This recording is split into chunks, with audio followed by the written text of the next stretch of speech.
Que motivo eu tenho pra acordar mais cedo? Em pleno domingo, chova ou faça sol. Se não for trabalho ou então diversão, algo que eu faça por obrigação. Eu tenho motivo pra acordar mais cedo. Em pleno domingo, chova ou faça sol. Vou te encontrar na escola dominical, que faz o domingo ser especial. Escola dominical, feita pra mim, pra você. Espaço pra crescer e a Bíblia conhecer, sempre junto com você. Escola dominical, feita pra mim, pra você. Espaço pra crescer e a Bíblia conhecer, sempre junto com você. Que motivo eu tenho pra acordar mais cedo? Em pleno domingo, chova ou faça sol. Se não for trabalho ou então diversão, algo que eu faça por obrigação. Eu tenho motivo pra acordar mais cedo. Em pleno domingo, chova ou faça sol. Vou te encontrar na escola dominical, que faz o domingo ser especial. Escola dominical, feita pra mim, pra você. Espaço pra crescer e a Bíblia conhecer, sempre junto com você. Escola dominical, feita pra mim, pra você. Espaço pra crescer e a Bíblia conhecer, sempre junto com você. Escola dominical, feita pra mim, pra você. Espaço pra crescer e a Bíblia conhecer, sempre junto com você. Sempre junto com você.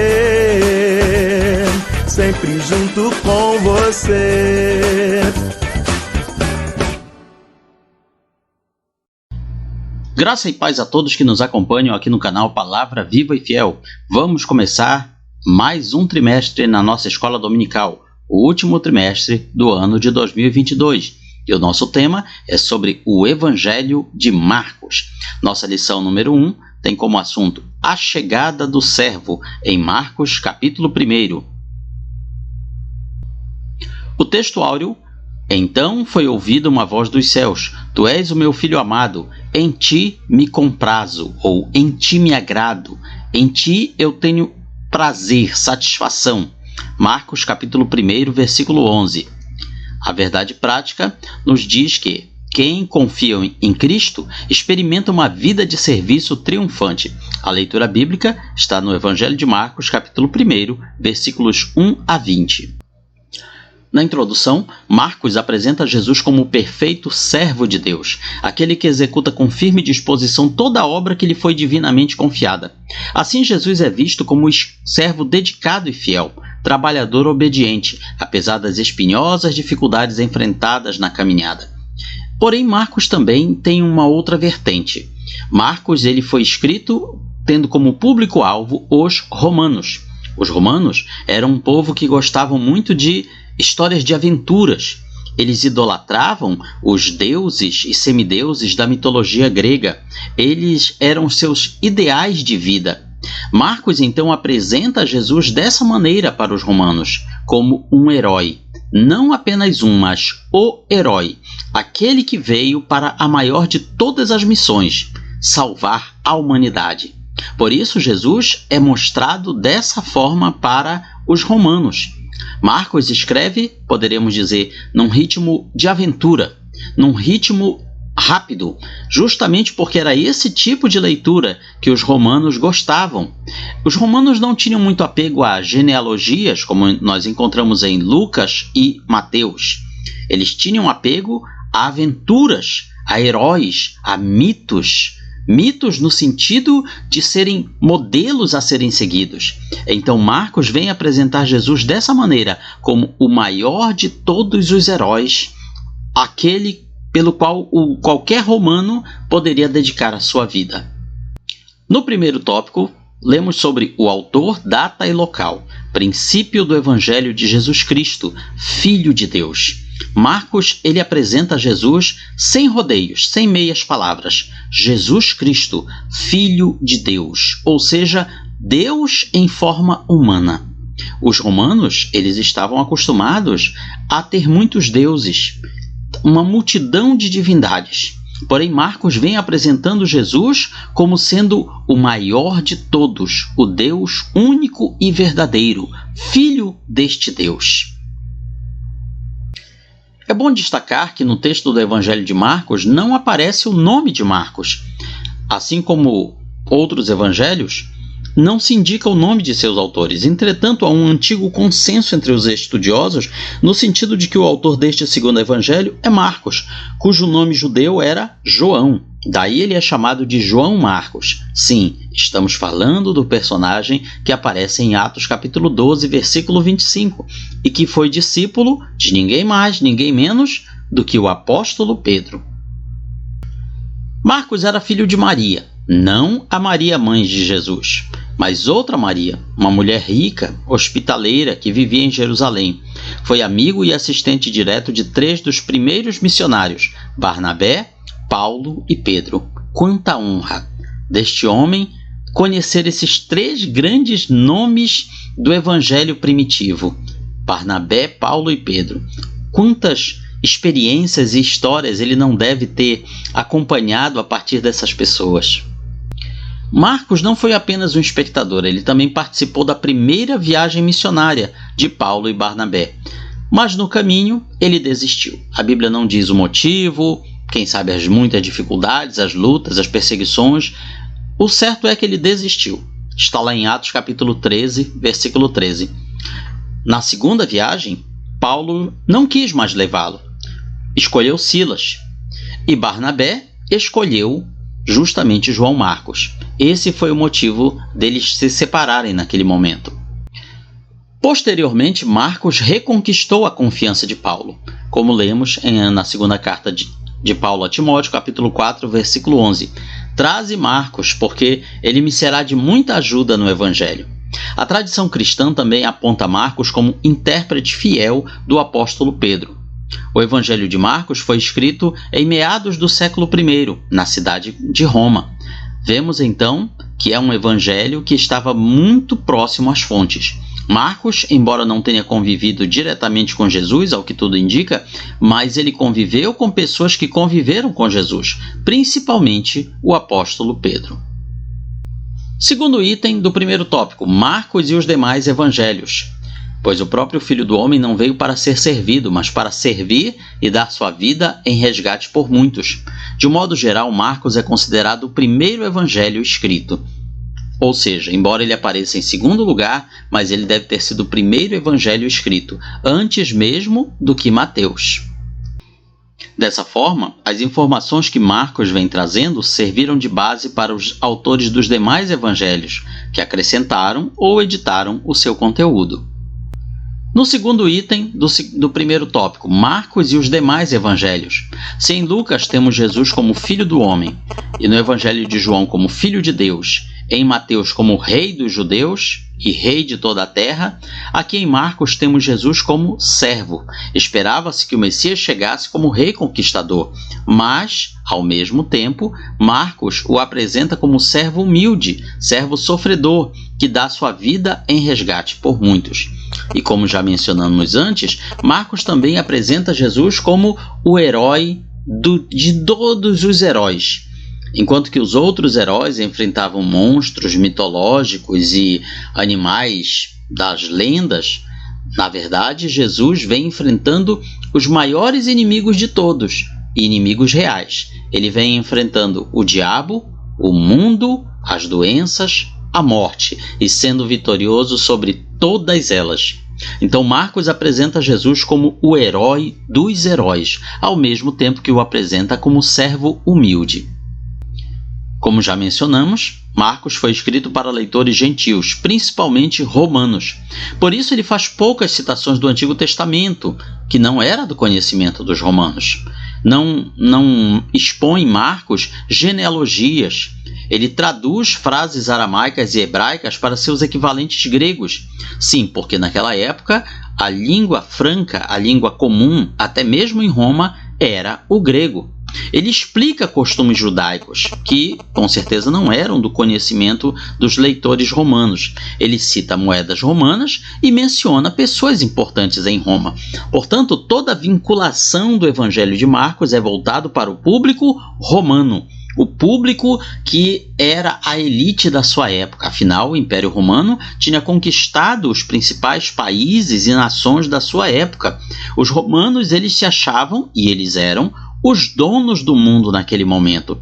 Então, nesse contexto, de que adiantaria apresentar Jesus como um pregador, como um taumaturgo, como alguém que vem curar as pessoas? Não adiantaria de nada. Os romanos precisavam ver Jesus dentro da sua cultura. A sua cultura era uma cultura de heróis, era uma cultura de grandes feitos, de grandes realizações. E Marcos vem apresentando Jesus como aquele que faz a maior de todas as realizações: Deus se doando pela humanidade.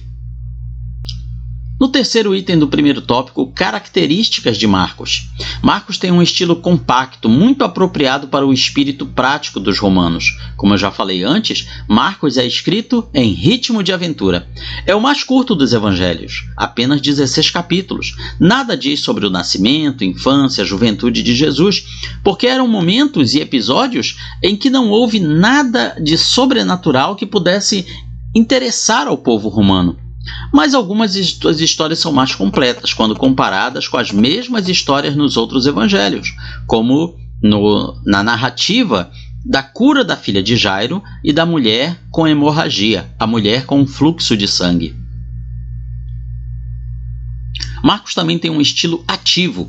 Descreve Jesus como um soldado que se move com agilidade e poder para conquistar uma vitória após a outra sobre demônios, doenças e mesmo a morte. Como já mencionei antes, Marcos vem mostrando Jesus como não apenas um semideus, como uma espécie de Teseu, Perseu ou Hércules, mas como o maior de todos os heróis, aquele que lutava contra coisas que as pessoas vivenciavam, demônios, possessões malignas, doenças, morte. Tudo isso era do cotidiano das pessoas, e ele era vitorioso sobre todas elas. Essa característica também era muito apropriada ao espírito conquistador, ao espírito heróico dos romanos. As palavras logo, em seguida, imediatamente, aparecem dezenas de vezes no texto de Marcos, dando aquele ritmo acelerado, aquele ritmo de aventura para as narrativas, transmitindo a ideia de prontidão militar. A ideia é mostrar Jesus como o soldado perfeito, o super soldado que veio dos céus para conquistar e defender a humanidade, para vencer tudo aquilo que a humanidade nunca conseguiu. Portanto, Marcos foca mais nas ações do que nos ensinos de Jesus. Contém poucas parábolas. O Sermão do Monte, por exemplo, para o qual Mateus dedica 3 capítulos inteiros, não consta, simplesmente desaparece do Evangelho de Marcos. Portanto, Marcos é um livro de ação, um livro de aventura. Jesus está sempre agindo, se apresentando como o perfeito servo de Deus. Mas ao contrário dos conquistadores romanos, Marcos proclama a boa notícia, a boa nova de que Jesus é o próprio Filho de Deus. A sua vitória não vem pela força nem violência, mas pelo serviço obediente e sua entrega, sua doação sacrificial por toda a humanidade. Terceiro tópico da nossa lição: início do serviço. Jesus prega arrependimento. Depois de João ter sido preso, aqui João é evidentemente João Batista, Jesus foi para a Galileia pregando o Evangelho de Deus. Seguindo seu estilo sucinto e prático, Marcos nos oferta sínteses preciosas a respeito do início do ministério terreno de Jesus. Quando? Após a prisão de João Batista. Onde? Na região da Galileia. Como? Pregando o Evangelho de Deus. Aqui neste mapa podemos ver em forma resumida como era a Palestina nos tempos de Jesus. As regiões da Galileia, Decápolis, Pérea, Samaria e Judéia. Todo o ministério de Jesus se desenrolou nesta estreita faixa de terra. Ele começa o seu ministério na região da Galileia, onde ele vivia, na cidade de Nazaré. Lembremos que Jesus, segundo os evangelhos, ele nasce em Belém da Judéia. Depois ele vai para Nazaré, onde ele cresce. Durante 30 anos, ali ele permanece, vivendo anônimo com sua família. E quando inicia o seu ministério, é também na região da Galileia que ele começa as suas pregações e milagres. Caná da Galileia, por exemplo, é onde Jesus realiza o seu primeiro milagre, transformar água em vinho. Às margens do lago Tiberíades ficava também a cidade de Cafarnaum, que foi a cidade para onde Jesus mudou a sua base de operações, digamos assim. De Nazaré, ele se muda para Cafarnaum, que ficava às margens do lago Tiberíades. Dessa forma, ele tinha a base perfeita para desenvolver o seu ministério. E dali, ele começa a fazer várias viagens por essas regiões aqui, incluindo Samaria, Judéia, a região de Decápolis. A região de Decápolis foi palco de um episódio interessante, narrado no Evangelho de Mateus, quando Jesus menciona sobre a sua eclésia. Eu edificarei a minha eclésia, a minha igreja. Foram palavras ditas por Jesus quando ele estava com seus discípulos na região de Decápolis. Dessa forma, esses locais eles trazem a história, um pouco da história de Jesus também. O que era a pregação de Jesus? Qual a essência dessa pregação? Arrependei-vos e creiam no Evangelho. A chamada ao arrependimento, a chamada à mudança de vida, a chamada para abrir mão de si mesmo e se voltar para Deus. Essa é a essência da pregação do Evangelho. Arrependimento e fé constituem o próprio núcleo da mensagem cristã. Afinal, sem abandono do pecado, sem uma mudança radical de vida, não há cristianismo verdadeiro. Cumpre nascer de novo da água e do Espírito para se entrar no reino de Deus. Segundo item do terceiro tópico, Jesus chama cooperadores. Caminhando junto ao mar da Galileia, o mar de Tiberíades, Jesus convoca homens simples, pescadores. Pedro, Tiago, João, André. São esses primeiros que prontamente atendem ao chamado do Senhor, largando seus afazeres de pescaria e passando a seguir mais de perto o Mestre. Consciente de que a seara é grande e que sua missão não se destinaria apenas àquela época, Jesus chama esses cooperadores, homens que por sua fé e disposição colaborariam diretamente na obra de Deus, pessoas que igualmente, pelo seu testemunho oral e escrito, perpetuariam a sua obra. O chamado de Jesus ele destoa da tradição judaica, porque a entrada numa escola rabínica dependia da iniciativa daquele que aspirava a ser aluno, não dependia do chamado do rabi. Os rabis não chamavam seus alunos, os alunos procuravam o rabi. Aqui Jesus quebra esse protocolo, ele toma a iniciativa, já que ele nos amou primeiro. Nós não fomos em busca de Deus, Deus veio em busca de nós.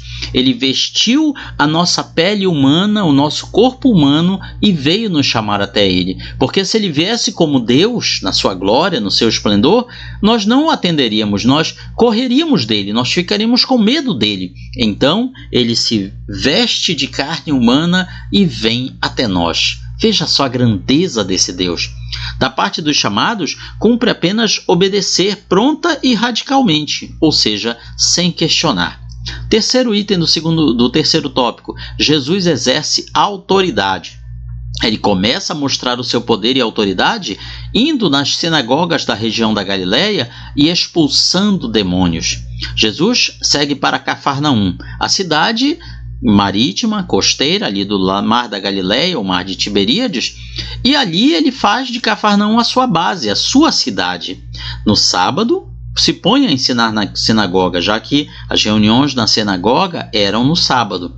Os presentes se maravilhavam com a autoridade com a qual ele expunha essa doutrina. E a doutrina de Jesus? O que chamava tanto a atenção? Era uma chamada ao arrependimento, à mudança de vida, com a autoridade que só ele tinha. Não tardou para que aparecesse na sinagoga um homem possesso de espírito imundo, possuído por um demônio. Jesus, mais uma vez, exercendo sua autoridade, repreendeu o mal e libertou o homem. Também a sogra de Pedro, que se achava acamada com febre, ela é curada, e também um leproso. Ou seja, num só capítulo, o Evangelho de Marcos reúne vitórias de Jesus sobre demônios, sobre a lepra, uma doença incurável na época, e sobre uma doença que poderia até ter cura pelos meios humanos, que é uma febre misteriosa.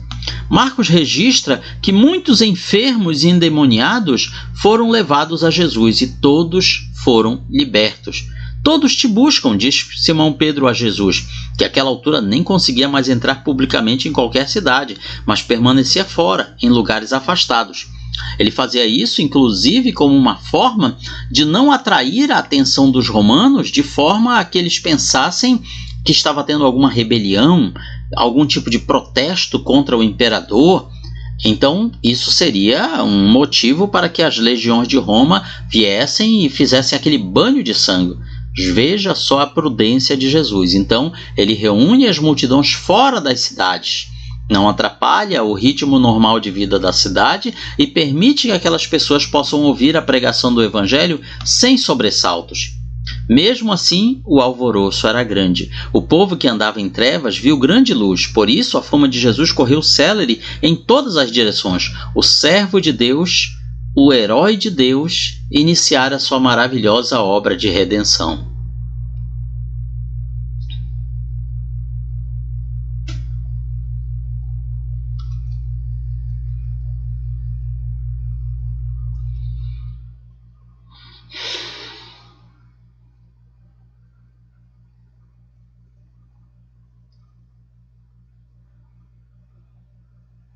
Aplicação pessoal. Jesus cumpriu seu ministério terreno com total disposição, fidelidade e obediência. Sejam também esses os nossos atributos na qualidade de servos de Deus e seguidores de Cristo. Jesus veio trazer o exemplo de servo perfeito e também do maior de todos os heróis, aquele que veio vencer a morte, vencer o diabo, vencer as doenças, vencer o mundo. Ele veio fazer tudo isso para mostrar: eles não são invencíveis, eles podem ser derrotados e eu vou mostrar a todos vocês como vencer estas coisas. Veja, portanto, o grande exemplo que Jesus veio nos deixar. Ele não é apenas um exemplo, ele é mais do que isso. Ele também é o líder que vai à frente dos seus comandados. Podemos imaginar a emoção, o toque de Deus na vida de um leitor romano ao folhear o Evangelho de Marcos e encontrar em Jesus o seu modelo de herói perfeito. Esse, então, é um resumo da nossa lição e na sua escola bíblica dominical você vai aprender muito mais. Comente este vídeo, curta, compartilhe, deixe o seu like e dessa forma espalhe a boa semente aos corações. Que o Senhor nos abençoe.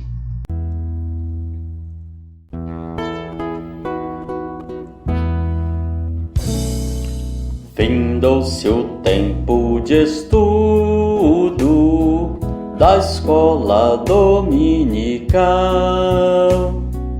Boa lição aprendemos do nosso Pai Celestial. Despede-nos, Jesus Cristo, em tua paz e amor, e nos concede para sempre o teu celeste favor.